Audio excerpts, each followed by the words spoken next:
welcome back to my channel. If you haven't seen the name of this channel, my name is Mariah, and I hope you all are having a wonderful evening.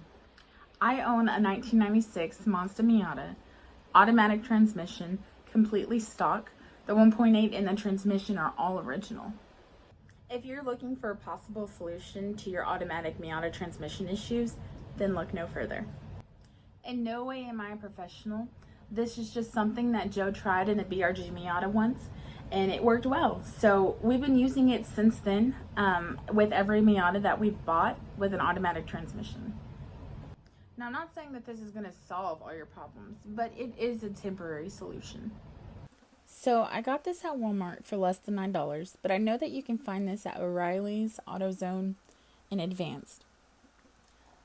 Simply what I do is I just pour this in the transmission and I start it up, let it warm up, and I always take it for a test drive. Alright, so first things first, you gotta clip this tip. Baby.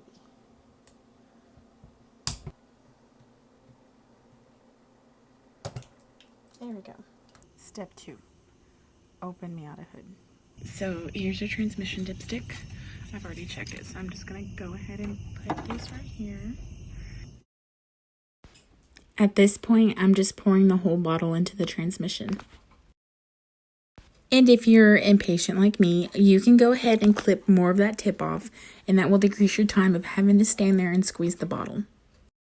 Okay, so I'm not really sure what's going on with the sound, but I did want to let you all know that the car is now shifting into drive and reverse very smoothly on the first try.